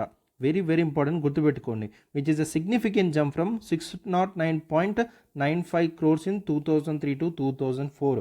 సో 2003-2004 టైంలో ఈ యొక్క సీ ఫుడ్ ఎక్స్పోర్ట్ అనేది ఓన్లీ దాని యొక్క వర్త్ ఎంత 609.95 crores మాత్రమే. ఇప్పుడు 60,553.89 crores మనకి అవ్వడం జరిగింది ఎక్స్పోర్ట్ అనేది పాయింట్ గుర్తుపెట్టుకోండి. ఓకేనా, సో గుర్తుపెట్టుకోండి, చాలా చాలా ఇంపార్టెంట్. ఇక్కడ మనకి ఫిష్ ప్రొడక్షన్ ఇండియా మనకు చూసినట్టయితే 2003-2004, 2013-2014 అండ్ 2023-2024 ఇక్కడ మనకి 184.02 lakh tonsకి చేరింది ఫిష్ ప్రొడక్షన్ ఇన్ ఇండియా అనమాట. ఓకేనా, సో గుర్తుపెట్టుకుంటారా, very very important point facts అనేటివి.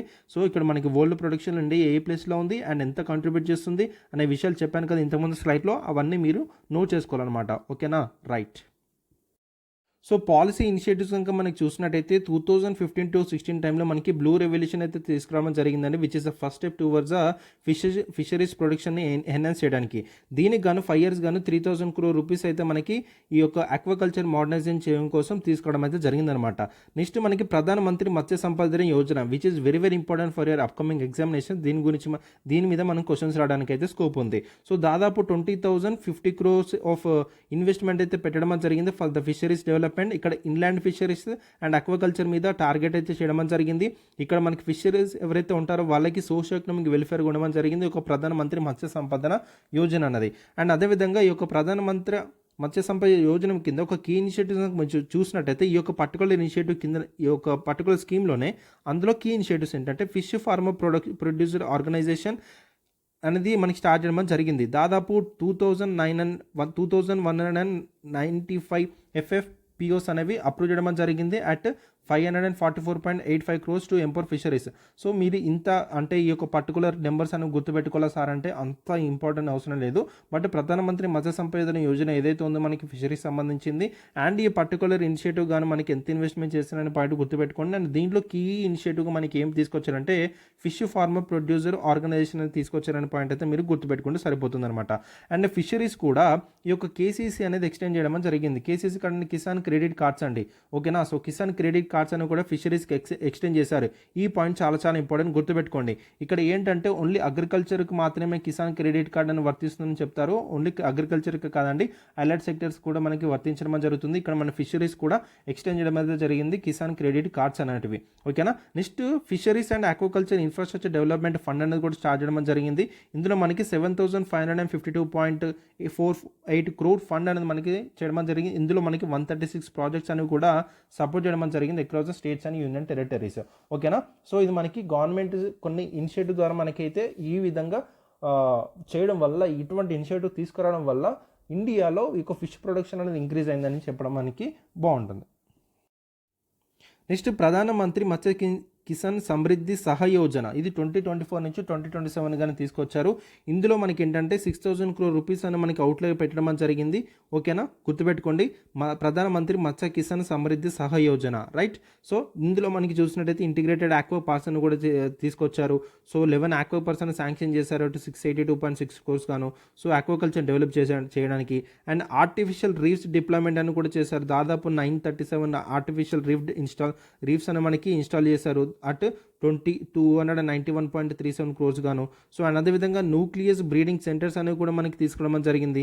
ఇందులో మనకి ష్రింప్ అండ్ అక్వాకల్చర్ స్పీషీస్ ఏవైతున్నాయో ఇంప్రూవ్ చేయడానికి తీసుకురావడం జరిగింది. ఇది ఒక జెనెటిక్ ఇంప్రూవ్మెంట్ అండి, ఓకేనా. సో జెనెటిక్ ఇంప్రూవ్మెంట్ కోసం కూడా వీళ్ళు సపరేట్గా ఒక బ్యాంక్ అనేది జీన్ బ్యాంక్ అనేది కూడా తీసుకొస్తారని చెప్పేసి కూడా మనము బడ్జెట్ సెషన్లో వినడం అయితే జరిగింది, ఓకేనా. సో వాటి మీద కూడా మీరు చదువుకోవాలి, ఓకేనా, రైట్. సో నెక్స్ట్ టెక్నాలజీ అడ్వాన్స్మెంట్స్లో చూసినట్టయితే మనకి శాటిలైట్ టెక్నాలజీ ఫర్ ఫిషరీస్ తీసుకొచ్చారు. ఇక్కడ వెసల్ కమ్యూనిటీ సిస్టమ్ అనేది and Oceansat and PFS mappings అనేది ఈ యొక్క ఫిష్ జోన్కి తీసుకురావడం జరిగిందనమాట. And GIS based resource mapping అని మనకి ఒక tracking marine fishing landing centres అనేవి ఫిషింగ్ గ్రౌండ్స్ని ట్రాకింగ్ చేయడానికి కూడా ఈ యొక్క జిఐ బేస్డ్ రిసోర్స్ మ్యాపింగ్ అనేది హెల్ప్ చేయడం జరుగుతుంది.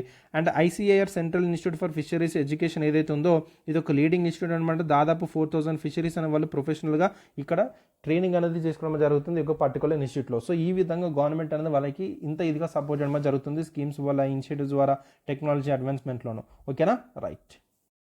Next sustainable fishing policy regulation మనం చూసినట్టయితే ఏ విధంగా రెగ్యులేషన్ చేస్తున్నారు. So national policy on marine fisheries అనే పాలసీ అనేది మనకి 2017లో తీసుకొచ్చారు. ఇందులో మనకి ఒక sustainability conservation of marine resource అని మనకి ఎంఫసిస్ చేయడానికి తీసుకొచ్చారు అనమాట. సో కన్జర్వేషన్ మెజర్ కనుక మనం చూసినట్టయితే uniform fishing ban which is 61 days in monsoon for fish stock replacement and bans on destructive fishing. So fishing ban అనేది చూస్తాము అండ్ డిస్ట్రక్టివ్ ఫిషింగ్ అనే బ్యాన్ అని చూస్తాము. సస్టైనబుల్ ప్రాక్టీస్ కొరకి sea ranching, artificial reefs, mariculture, so ఇటువంటి వాటి మనకి వాళ్ళు ఎస్టాబ్లిష్ చేయడం జరిగింది. అండ్ స్టేట్ లెవెల్ రెగ్యులేషన్ చూసినట్టయితే గేర్ మెష్ సైజ్ రూల్స్ అనేవి, zonation of fishing areas. So అక్కడ స్టేట్కి మనకి ఒక పర్టికులర్ రెగ్యులేషన్స్ మారుతుండొచ్చు కన్జర్వేషన్స్ ఎఫర్ట్స్లోను అండ్ అదేవిధంగా రెగ్యులేషన్ విషయంలోను. సో గవర్నమెంట్ అయితే మనకి ఈ యొక్క సపోర్ట్గా ఉంటుందని మనకైతే కనిపించడం అయితే జరుగుతుందన్నమాట. సో ఇక్కడ మన ఫిషరీ సెక్టర్ ఏదైతే ఉందో ఒక ట్రాన్స్ఫర్మేటివ్ గ్రోత్గా మనకైతే కనిపించడం అయితే జరుగుతుంది. So due to government initiatives వల్ల, పాలసీ రిఫార్మ్స్ వల్ల, టెక్నాలజీ అడ్వాన్స్మెంట్ వల్ల.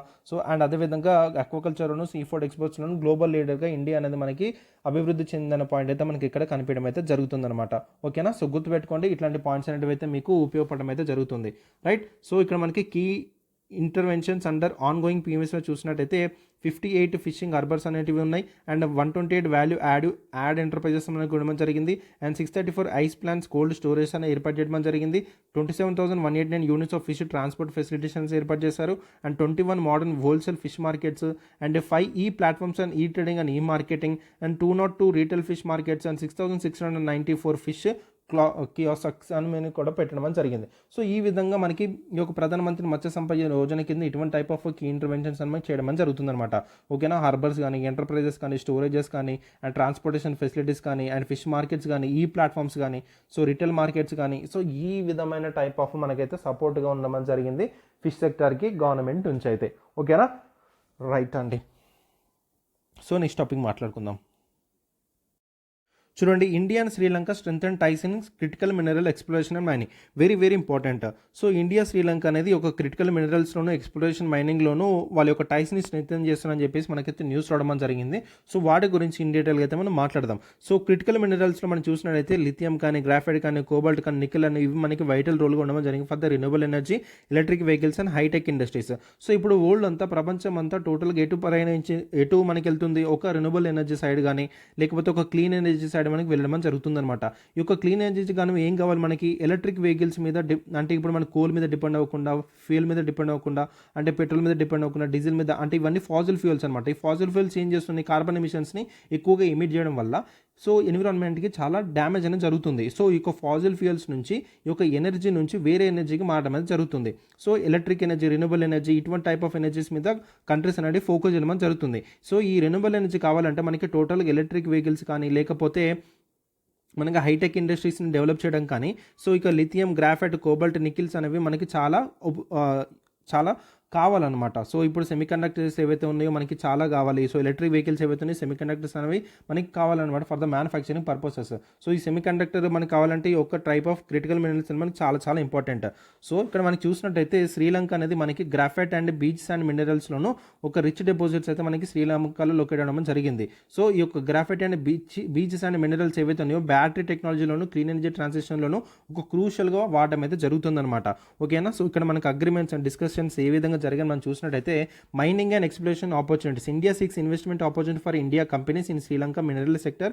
Geological survey of India shown interest in mineral assessment in Sri Lanka and government to government cooperation was discuss for smoother exploration and mining ventures. So శ్రీలంకలో ఉన్న యొక్క graphite and beaches and minerals ఏవైతే ఉన్నాయో వాటిని acquire చేసుకోవడానికి India అనేది ఒక opportunity అయితే తీసుకోవడం అయితే జరిగింది. అండ్ అదేవిధంగా జియోలాజికల్ సర్వే ఇండియా ఏదైతే ఉందో ఈ యొక్క మైనింగ్ అసెస్మెంట్ చేస్తామని చెప్పేసి వాళ్ళు ఇంట్రెస్ట్ అయితే చూపెట్టడం జరిగింది. And government to government cooperation అనేది కూడా ఒక స్మూతర్ ఎక్స్ప్లోరేషన్ డిస్కస్లో మనకి చేయడం అనేది జరిగిందనమాట. ఓకేనా, సో ఏమేమి మాట్లాడుకున్నాను జస్ట్ చెప్తున్నాను. బట్ ఇంపార్టెంట్గా మనం ఏంటంటే క్రిటికల్ మినరల్స్ అంటే ఏంటి, అవి ఏ విధంగా ఉపయోగపడతాయి, అండ్ ఈ యొక్క క్రిటికల్ మినరల్ ఎక్స్ప్లోరేషన్ మైనింగ్ గాను ఇండియా అనేది ఏ కంట్రీతో మనకి స్ట్రెంగ్తన్గా ఒక టైస్ అనేది జరిపిందంటే శ్రీలంకతో జరిపిందనే పాయింట్ అయితే మీరు గుర్తుపెట్టుకోవాలి. ఓకేనా, రైట్. నేషనల్ క్రిటికల్ మిషన్ అనేది కూడా చేపట్టడం జరిగింది ఇండియా అనేది. సో ఇక్కడ స్టడీ సప్లై ఆఫ్ ఎసెన్షియల్ రా మెటీరియల్స్ అనేవి ఫర్ ఎనర్జీ సెక్యూరిటీ పర్పస్ కోసము ఈ యొక్క నేషనల్ క్రిటికల్ మిషన్స్ అయితే తీసుకురావడం జరిగింది. ఈ యొక్క ఇంటర్నేషనల్ పార్ట్నర్షిప్ మీద మెయిన్గా ఫోకస్ చేయడం జరిగిందనమాట. సో ఈ క్రిటికల్ మినరల్స్ ఏవైతే ఉన్నాయో ఇండియాలో చాలా తక్కువ ఉండడం జరిగిందనమాట. సో అందుకే వేరే కంట్రీస్ మీద కొలాబరేట్ అవుతూ, పార్ట్నర్షిప్ జరుపుతూ, సో ఈ యొక్క సప్లై చైన్ డిస్టర్బ్ అవ్వకుండా, సో అండ్ అదేవిధంగా మనకి క్లీన్ ఎనర్జీ సైడ్ నడవాలంటే ఈ యొక్క క్రిటికల్ మినరల్స్ అనేవి చాలా ఇంపార్టెంట్ కాబట్టి, అండ్ అదేవిధంగా మనం పెట్టుకున్న నేషనల్ ఈ యొక్క కార్బన్ ఎమిషన్స్ గోల్స్ ఏవైతే ఉన్నాయో వాటిని కూడా రీచ్ అవ్వాలంటే ఈ యొక్క క్రిటికల్ మినరల్స్ అనేవి మనకి చాలా ఇంపార్టెంట్ అని ఇండియా గుర్తించి వేరే కంట్రీస్లో ఎక్కడైతే అబెండెన్స్గా దొరుకుతున్నాయో వాళ్ళతో మనకి పార్ట్నర్షిప్ అని పెట్టుకొని ఎక్స్ప్లోరేషన్ అయితే స్టార్ట్ చేయడం అయితే జరుగుతుందన్నమాట. ఓకేనా, సో గుర్తుపెట్టుకోండి. So encouraging Indian companies to expand operation in mineral rich countries. So ఈ మినరల్ రిచ్ కంట్రీస్తో ఈ యొక్క ఆపరేషన్స్ అని చేపట్టండి ఇండియా ఈ కంపెనీస్ని మనకి ఎంకరేజ్ చేయడం అయితే జరుగుతుంది. సో ఓకేనా, సో మెమరాండమ్ అండర్స్టాండింగ్ అని చూసినట్టయితే memorandum of understanding on cooperation in geology and mineral resources is in progress అని జరుగుతుంది. అండ్ అదేవిధంగా నాలెడ్జ్ షేరింగ్లోను అండ్ టెక్నాలజీ కొలాబరేషన్లోను, అండ్ అదేవిధంగా India to support Sri Lanka in modernising its mining sector through financial and technological aid. So శ్రీలంకలో ఈ యొక్క mining sector ఏదైతే ఉందో ఈ యొక్క ఫైనాన్షియల్ అండ్ టెక్నాలజీ ఎయిడ్ ద్వారా మైనింగ్ సెక్టర్ని మోడర్నైజింగ్ చేస్తని చెప్పేసి ఇండియా సపోర్ట్ చేస్తని చెప్పేసి కూడా మాట్లాడడం అయితే జరిగింది. అండ్ దీనివల్ల economic and strategic implications for India మనం చూసినట్టయితే, సో సప్లై చైన్ సెక్యూరిటీ ఏదైతే ఉందో ఇన్ష్యూర్ అవుతుంది క్రిటికల్ మినరల్స్లో. So and for EVs, renewable energies okay ఎసెన్షియల్గా అయితే ఉండమని చెప్తున్నాను కదా క్రిటికల్ మినరల్స్ అనేవి. సో దీని ద్వారా ఏంటంటే చైనా మీద డిపెండెన్సీ అనేది తగ్గుతుంది అండ్ మినరల్ ఎక్స్పోర్టింగ్ నేషన్స్ కూడా మనకి కావాలన్నమాట. సో అర్థమవుతుందో, సో చైనా అనేది చాలా డామినెంట్గా ఉండడం జరిగిందండి ఈ క్రిటికల్ మినరల్స్ ఎలిమెంట్స్లో. సో రేర్ ఎర్త్ మెటీరియల్స్ అనేవి మనకి వరల్డ్ ప్రొడక్షన్లో చైనా మనకి టాప్ ప్లేస్లో ఉండడం జరిగిందనమాట. సో అందుకే ఒక చైనా మీద చాలా కంట్రీస్ అనేవి ఒక డిపెండ్ అవుతున్నాయి. సో చైనా మీద డిపెండ్ అవ్వకుండా వేరే కంట్రీ, మన నైబరింగ్ కంట్రీ అయినా వేరే కంట్రీస్తో కూడా మనకి ఎక్కడెక్కడ ఉన్నాయి వాటితో కొలబరేట్ అయ్యి మనము ఇంపోర్ట్ చేసుకోవడం అయితే జరుగుతుంది. ఓకేనా. సో దీని ద్వారా మనకి ఈ యొక్క శ్రీలంకతో ఈ యొక్క మెమరాండం ఆఫ్ అండర్స్టాండింగ్ చేసిన ద్వారా మనకి ఏంటి, ఒక రీజనల్ ఎకనామిక్ కార్పొరేషన్ కూడా స్ట్రెంథెన్ అవ్వడం అని జరుగుతుంది.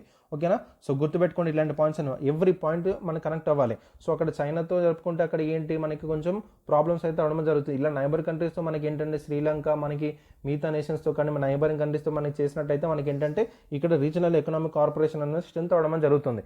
ఓకేనా. రైట్. మరి ఇండియాకి యూజ్ ఏంటి సార్? ఇక్కడ మనకి మైనింగ్ అండ్ ప్రాసెసింగ్లో ఇండియా అనేది ఇన్వెస్ట్మెంట్ పెట్టడం జరుగుతుంది అండ్ మైనింగ్ సెక్టర్ ఎఫిషియన్సీ అని చాలా ఎన్హాన్స్ చేయడం జరుగుతుంది. సో ఈ శ్రీలంకకి ఒక ఎకనామిక్ బూస్ట్గా ఉండడం జరుగుతుంది అనమాట. ఓకేనా. సో అండ్ జియో పొలిటికల్ రిలవెన్స్గా మనం చూసినట్టయితే స్ట్రాటజిక్ కోఆపరేషన్ అని మనం చూస్తాం. సో నైబర్హుడ్ ఫస్ట్ పాలసీ ఏదైతే ఉందో మన ఇండియా మనకి పెట్టుకున్నాం కదా, సో అదొక ఇక స్ట్రాటజిక్ కోఆపరేషన్ కూడా అండ్ ఒక రీజనల్కి సంబంధించిన ఇంపార్టెన్స్ ఇస్తున్నామని కూడా మనకు కనిపించడం జరుగుతుంది. అండ్ చైనా ఇన్ఫ్లుయెన్స్ని కౌంటర్ చేయడం జరుగుతుంది దీనివల్ల.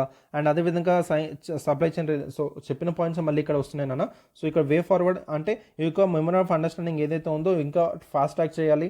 అండ్ ఇండియా ఫార్మ్స్ ఏవైతే ఉన్నాయో శ్రీలంకలో మినరల్ సెక్టర్లో ఇంకా పార్టిసిపేట్ చేయాలని చెప్పేసి ఎంకరేజ్ చేయాలని ఇక వే ఫార్వర్డ్ ఇవ్వడం జరిగింది. సో ఇలాంటి పాయింట్స్ అంటే మనకి మెయిన్స్లో ఉపయోగపడడం జరుగుతుంది. ఒకసారి మీరు చదివితే మీకే అర్థమవుతుంది అటువంటి పాయింట్స్ అనేవి. ఓకేనా. ఇక్కడ కాన్సెప్ట్ ఏం లేదండి, ఇక్కడ మీకు కాన్సెప్ట్ ఈ విధంగా చేశారు ఇలా వేశారు అనే కాన్సెప్ట్ ఇక్కడ ఎక్స్ప్లెయిన్ చేయడానికి లేదు. జస్ట్ ఉన్న ఇన్ఫర్మేషన్ మనం ఏ విధంగా రిప్రజెంట్ చేసి చదువుకోవడమే మనం ఇక్కడ కరెంట్ అఫైర్స్లో చేసేది. ఓకేనా. రైట్. సో ఇక్కడ మనకి క్రిటికల్ మినరల్స్ ఎక్స్ప్లోరేషన్ అండ్ మైనింగ్లోను ఇండియా అనేది ఏ కంట్రీతో మనకి ఒప్పందం మనం చేసుకుందంటే మనకి శ్రీలంకతో చేసుకుందని గుర్తుపెట్టుకోండి. ఓకేనా. సో శ్రీలంకలో ఏ ఎలిమెంట్స్ అనేవి మనకి ఉన్నాయండి, ఎక్కువగా మనకి ఆ ఎలిమెంట్స్ ఏమైంది నాకు కామెంట్ సెక్షన్లో తెలపండి. ఇంతకుముందు నేను చెప్పాను కదా, సో వింటున్నారా లేదా నాకు క్లాస్ తెలుస్తుంది కదా. ఓకేనా. So do participate in comment section, నాకు కూడా ఎంకరేజ్మెంట్లా ఉంటుంది ఇంకా మంచి ఇనిషియేటివ్స్ ఇంకా మంచి మీకు ఎక్స్ప్లెయిన్ చేయడానికి. ఓకేనా. రైట్. సో చూడండి, trial guard AI system very very important అండి. సో సింప్లిపల్ టైగర్ రిజర్వ్ సిస్టంలో ఈ యొక్క ట్రయల్ గార్డ్ ఏఏ సిస్టమ్ ఏదైతే ఉందో మనకి పెట్టడం జరిగింది. So it is the first reserve to set up this system. Very very important. ఇట్లా ఫస్ట్ టైం అయిన వర్డ్ ఏదైతే వస్తుందో తప్పకుండా చదవాలి. నేను కూడా చాలాసార్లు స్ట్రెస్ చేయడం జరిగింది. సో టీజీపీఎస్కి ఇలాంటి ఫస్ట్ టైం ఏదైతే వస్తుందో న్యూస్ అనేవి చాలా చాలా ఇష్టం అనమాట. సో తప్పకుండా వాటి మీద క్వశ్చన్స్ దిగుతాడు. ఓకేనా. సో ఆ 12 monthsలో అంటే ఒకవేళ మనకి ఎగ్జామ్ అనేది జూన్లో ఉంటే ఆ జూన్ టు జూన్ సంబంధించిన 12 months కరెంట్ అఫైర్స్లో ఇలా ఫస్ట్ టైం వచ్చిన సంబంధించిన రీసెంట్ డెవలప్మెంట్స్లో ఏమైనా జరిగాయా, ఫస్ట్ టైం ఏదైనా చేశారా, టాలెస్ట్ ఏంటి, లార్జెస్ట్ ఏంటి, ఇలాంటి ఏమైనా జరిగితే మాత్రం తప్పకుండా క్వశ్చన్స్ అని దిగుతున్నాయండి. ఓకేనా. సో ఇక్కడ చూసినట్టయితే ఇది ఒక యాంటీ పోచింగ్ టూల్ అండి. అంటే ఇది ఒక దీని ఒక వర్కింగ్ మెకానిజంగా నేను చూసినట్లయితే దాన్ని ట్రాక్ చేయడం జరుగుతుంది, టార్గెట్ చేయడం జరుగుతుంది. సో ఈ విధంగా ఉంటుంది. ఒక కెమెరా బేస్డ్ అలర్ట్ సిస్టమ్ అనమాట. So it is design to enhance wild life conservation and promoting human wild life co existence in remote areas. So remote ఏరియాస్లో మనకి ఒక హ్యూమన్ వైల్డ్ లైఫ్ ఎగ్జిస్టెన్స్ ఎక్కడైతే జరుగుతుందో అక్కడ ఒక వైల్డ్ లైఫ్ కన్జర్వేషన్ని ఎన్హాన్స్ చేయడానికి ఒక కెమెరా బేస్డ్ అలర్ట్ సిస్టమ్ని డిజైన్ చేయడం అయితే జరిగిందనమాట. ఏంటది? ట్రయల్ గార్డ్ ఏ సిస్టమ్. ఎక్కడ సెటప్ చేశారు? సింప్లిపల్ టైగర్ రిజర్వ్. ఇది ఎక్కడుంది? సింప్లిపల్ టైగర్ రిజర్వ్ ఒడిశాలో లొకేట్ అవ్వడం జరిగింది. ఓకేనా. సో ఈ విధంగా మీరు అన్ని పాయింట్స్ కనెక్ట్ చేసుకోవాలి. ఓకేనా. సో ఇది ఒక ఆన్ ఎడ్జ్ ఏఐ ఆల్గరిథం అనమాట. ఏఐ ఆల్గరిథం మీద మనకి పనిచేయడం జరుగుతుంది. సో ఇది ఒక రియల్ టైమ్ ట్రాన్స్మిషన్ క్యాపబిలిటీస్తో ఉండడం జరిగిందండి. ఓకేనా. సో ఇక్కడ మనకి ఒక యాక్సెస్ పాయింట్స్ అని ఉంటాయండి ఒక ఏరియా ఆఫ్ ఇంట్రెస్ట్ వరకు. ఇక్కడ ఏంటంటే ఒక బ్యాటరీ ఏదైతే ఉందో 6 months వరకు అయితే ఉంటుందంట, టు 1 year కూడా ఉండమని జరుగుతుంది. ఇక్కడ నెంబర్ ఆఫ్ ఫోటోస్ అనేది తీసుకోవడం జరుగుతుంది అనమాట. అక్కడ పర్టికులర్ ఆబ్జెక్ట్ని టార్గెట్ చేసి ఫొటోస్ తీసుకొని అదేమన్నా పోచింగ్ గురవుతుందా, అదేమన్నా హెల్త్ ఏమన్నా ప్రతి ఒక్కటి. So autonomously detect target objects. So ఆటోనమస్గా ఆబ్జెక్ట్స్ని టార్గెట్ చేయడం జరుగుతుంది, రియల్ టైమ్ అలర్ట్స్ ఇస్తుంది.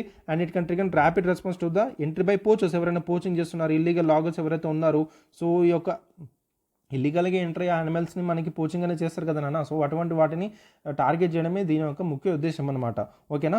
సో మేజర్ ఏంటంటే ఎండేంజర్డ్ స్పీషీస్ ఏవైతే ఉన్నాయో వాటి యొక్క స్టేటస్ని అటువంటి వాటిని ఎక్స్టెన్షన్లోకి వెళ్లకుండా కాపాడేందుకు ఈ యొక్క పర్టికులర్ ఏ సిస్టమ్ ఏదైతే ఉందో చాలా బాగా ఉపయోగపడడం అయితే జరుగుతుంది. ఓకేనా. సో ఈ transit human and wild life activities in rural areas under 30 seconds. Under 30 secondsలోనే ఇది మనకి ఏంటంటే ట్రాన్స్మిట్ అయితే చేయడం జరుగుతుంది ఒక పర్టికులర్ ఇన్ఫర్మేషన్ అనేది. ఓకేనా. సో గుర్తుపెట్టుకోండి, ఇది ఒక ఆన్ ఎడ్జ్ ఏ ఆల్గరిథం అనమాట. 6 months వరకు అయితే లాస్ట్ చేయడం 6 months వరకు అయితే బ్యాటరీ అనేది ఉంటుంది. అండ్ ఆటోనమస్గా పర్టికులర్ ఆబ్జెక్ట్ని డిటెక్ట్ చేయడం జరుగుతుంది. అండ్ రిమోట్ ఏరియాస్లో ఏవైతే మనకి యాక్టివిటీస్ వైల్డ్ లైఫ్ యాక్టివిటీస్ ఏదైతే జరుగుతున్నాయో అండర్ 30 secondsలో పర్టికులర్ ఇన్ఫర్మేషన్ అనేది రియల్ టైంలో మనకి పర్టికులర్ ట్రాన్స్మిట్ చేయడం జరుగుతుంది అనమాట. ఓకేనా. రైట్. సో దీని యొక్క వర్కింగ్ మెకానిజం చూసినట్టయితే operate on low power mode అండి. So by default by switch off to the high power mode when the sense moment and the capture and image. So low power మోడ్లో అయితే దాన్ని operate చేస్తారు. ఎప్పుడైతే ఏదైనా sense moment కానీ ఏదైనా అయినప్పుడు అది ఆటోమేటిక్గా హై పవర్ మోడ్కి స్విచ్ అవ్వడం అని జరుగుతుంది అనమాట. సో అప్పుడు ఇమేజెస్ అనేవి క్యాప్చర్ చేయడం అని జరుగుతుంది. So the camera then perform AI interface on the age, meaning it uses the chip inside to sort between various object classes such as animals, humans, vehicles in the image. So ఆ particular image చేసుకున్న తర్వాత ఏ ఇంటర్ఫేస్ని use చేసుకోవడం జరుగుతుంది. అక్కడ అది యానిమలా, హ్యూమనా, వెహికలా అనేది వాళ్ళు sort out చేసుకోవడం జరుగుతుంది ఆ పర్టికులర్ కెమెరా పర్ఫార్మెన్స్ అనేది. ఓకేనా. So if that a deems its necessary autonomously transmits an image using the cellular system catch attached to the camera to an end user in the 30-40 seconds. If in case తను poacher అవుతే, so యానిమల్ని టోటల్గా poaching చేయడానికి, యానిమల్ని ఇల్లీగల్గా తీసుకెళ్ళడానికి ఆ particular అనేది మనకి అక్కడ క్యాప్చర్ అవుతే ఆ పర్టికులర్ కెమెరా అనేది అది తప్పకుండా పంపించాలి, ఇట్ ఈస్ నెసరీ అన్నప్పుడు ఆ సెల్యులర్ సిస్టమ్ అనేది ఆటోమేటిక్గా ఆ కెమెరా టు an end యూజర్కి మనకి 30-40 సెకండ్స్లో ఇన్ఫర్మేషన్ అనేది ట్రాన్స్మిట్ చేయడం జరుగుతుంది. సో ఇదండి వర్కింగ్ మెకానిజం అనేది. సో ట్రయల్ గార్డ్ ఏ సిస్టమ్ ఏదైతే ఉందో ఒడిశాలో ఉన్న సింప్లిపాల్ టైగర్ రిజర్వ్లో మనకి సెటప్ చేయడం అయితే జరిగిందనమాట. సింప్లిపాల్ టైగర్ రిజర్వ్ ఎక్కడ ఉంది, మనకి ఒడిశాలో లొకేట్ ఉందని జరిగిందండి. Very very important. ఓకేనా. సో ఇంకా నాకు ఒడిశాలో నేషనల్ పార్క్స్ అని ఏమేమి ఉన్నాయనే విషయాలు నాకు తెలపండి. అండ్ ఒడిశాలో ఒక ఇంపార్టెంట్ రివర్ అనేది కూడా ఉంటుంది. ఆ రివర్ అనేది కూడా ఏంటో నాకు కామెంట్ సెక్షన్లో తెలపండి, నేను చూస్తాను. ఓకేనా. సో ఇలా అన్ని పాయింట్స్ అనేవి మీరు కనెక్ట్ చేసుకోవాలండి. ఓకేనా. సింప్లిపాల్ టైగర్ రిజర్వ్ ఇక్కడ ఉంది. సో ఇంకా ఒడిశాలో ఇంకేమి నేషనల్ పార్క్స్ ఉన్నాయి, అండ్ అదేవిధంగా ఇంకా అక్కడ ఏమైనా రివర్స్ ఉన్నాయా, ఆ నేషనల్ పార్క్స్ నుంచి ఏమైనా రివర్ మనకి ఫ్లో అవుతుందా అనే విషయాలు అన్ని కనెక్ట్ చేసుకోవాలి మీరు. ఓకేనా. Right. Next project Waterworth అండి. సో ఇది మనకి రీసెంట్గా మెటా అనేది అనౌన్స్ చేయడం జరిగింది.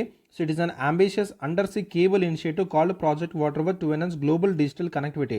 So global digital connectivity enhance చేయడానికి ఒక ప్రాజెక్ట్ వాటర్ వర్త్ ఇనిషియేటివ్ అనేది మెటా అనేది అనౌన్స్ చేయడం జరిగింది. ఇది ఒక AI powered subsea cable system అండి. సో దాదాపు 50,000 కిలోమీటర్స్ అనేవి 5 కాంటినెంట్స్ని కనెక్ట్ చేసుకుంటూ it is the longest and the highest capacity subsea cable system linking US, India, Brazil, South Africa and other key region. ఇక్కడ చూసినట్లయితే మీరు చూసారు కదా. So USA, ఇక్కడ మనకి India, Brazil and South Africa, ఈ విధంగా ఇంపార్టెంట్ రీజన్స్ని మనకి కనెక్ట్ చేయడం అయితే జరుగుతుందన్నమాట. This is the project Waterworth which was announced by the Meta. ఇదొక AI powered subsea cable system అనమాట. ఓకేనా. దాదాపు 50,000 కిలోమీటర్స్ అనేవి 5 కాంటినెంట్స్ని టచ్ చేయడం జరుగుతుంది. ఓకేనా. The cable will laid the depth of 7,000 మీటర్స్లో మనకి డెప్త్లో వేయడం జరుగుతుంది. ఓకేనా. సో విచ్ ఈజ్ ఒక షాలో వాటర్లోకి వెళ్ళిపోవడం జరిగింది, విచ్ ఇస్ ప్రొటెక్ట్ అనమాట. సో గుర్తుపెట్టుకోండి, జస్ట్ ఒక డెప్త్ అయితే గుర్తుపెట్టుకోండి, 7,000 మీటర్స్ డెప్త్లోకి అయితే ఈ యొక్క కేబుల్స్ని చేస్తున్నారని చెప్పి అయితే గుర్తుపెట్టుకోండి. Okay. The initiative will introduce 3 new oceanic corridors improving scale and reliability of internet network. ఒక 3 న్యూ ఓషనిక్ కారిడార్స్ అని కూడా ఇంట్రడ్యూస్ చేస్తారని చెప్తున్నారు. అండ్ గ్రేటర్ కనెక్టివిటీ కూడా ఉంటుంది ఒక ఇంటర్నేషనల్ కోఆపరేషన్, డిజిటల్ ఇంక్లూజన్లోను, టెక్నాలజీ అడ్వాన్స్మెంట్స్లోను. ఓకేనా. సో మనకి ఏ విధంగా అడుగుతాడంటే ప్రాజెక్ట్ వాటర్ వర్త్ ప్రాజెక్ట్ అనేది ఎవరు తీసుకొచ్చారు, మెటానే తీసుకొచ్చింది. అసలు అది ఏంటి, ఒక a power subsea cable system. So ఏ కాంటినెంట్ మనకి కనెక్ట్ చేస్తుంది అంటే మనకి 5 కాంటినెంట్స్ కనెక్ట్ చేస్తుంది. మనకి countries like USA, India, Brazil, South Africa other key రీజన్స్ని కనెక్ట్ చేయడం జరుగుతుంది. ఈ యొక్క సబ్సీ కేబుల్ సిస్టమ్ అనేది పాయింట్ అయితే మీరు గుర్తుపెట్టుకుంటే సరిపోతుంది. ఓకేనా. రైట్. నెక్స్ట్ టాపిక్ చూడండి, biobank establish in Darjeeling zoo. So it is India's first biobank అంటే ఎక్కడ ఎస్టాబ్లిష్ చేశారంటే డార్జిలింగ్ జూలో మనకి ఎస్టాబ్లిష్ చేశారు. డార్జిలింగ్ జూ ఎక్కడుంది మనకి, ఇది మనకి వెస్ట్ బెంగాల్ సంబంధించిందండి డార్జిలింగ్ అనేది. సో మీ అందరికి తెలుసు అనుకున్నాను, ఇక్కడ మనకి చూసారనుకుంటున్నాను. సో ఇది మనకి వెస్ట్ బెంగాల్ అనమాట. ఓకేనా. సో ఈ పార్ట్ అంతా మనకి వెస్ట్ బెంగాల్. సో ఇక్కడ మనకి డార్జిలింగ్ టీ అనేది కూడా ఉంటుంది మనకి, వెరీ వెరీ ఇంపార్టెంట్ అది. Right. So it is in collaboration with the centre for cellular and molecular biology under the ministry of science and technology. So ఇది ఏంటంటే the facility collects and preserve cell and tissue samples from endangered animals as well as reproductive cells from diseased animals. Diseased animals నుంచి ఈ యొక్క particular cell tissues అనేవి samples అనేవి collect చేయడం అని జరుగుతుందన్నమాట ఈ యొక్క బయో బ్యాంక్ అనేది. ఓకేనా. So this can be used for the future research and potentially even bring back critically endangered species that have gone extinct or on verge of extinction. So ఈ యొక్క క్రిటికల్ ఎండేంజర్డ్ స్పీషీస్ని మనము తీసుకురావచ్చు అనే ఒక ఆలోచనతో research చేయొచ్చు ఫ్యూచర్లో అనే ఆలోచనతో ఈ యొక్క బయో బ్యాంక్ అనేది డార్జిలింగ్ జూలో మనకి ఎస్టాబ్లిష్ చేయడం జరిగింది. And it is India's first bio bank. ఓకేనా. So India's first bio bank, అందుకే నేను తీసుకొచ్చి మీతో డిస్కస్ చేయడం జరిగింది. ఓకేనా. సో అర్థమైందని అనుకున్నానే. So these are the important topics as of now. So మనం నెక్స్ట్ మనకి ఇంకొన్ని టాపిక్స్తో ముందుకు వస్తాం, తప్పకుండా మాట్లాడుకుందాం. సో మా ఎక్స్ప్లెనేషన్ మీకు నచ్చినట్లయితే మాత్రం కామెంట్ సెక్షన్లో మీ యొక్క వ్యూస్ని తెలపండి అండ్ వీడియోని లైక్ చేయండి, మీ ఫెలో ఆస్పిరెంట్స్కి ఈ యొక్క వీడియోని షేర్ చేయండి. ఓకేనా? సో నెక్స్ట్ సెషన్లో కూడా ఈ విధంగా మాట్లాడుకుందాం, నాలెడ్జ్ షేర్ చేసుకుందాం. So until then keep reading and take care of your health. And this is Pavan and I'm signing off. Bye.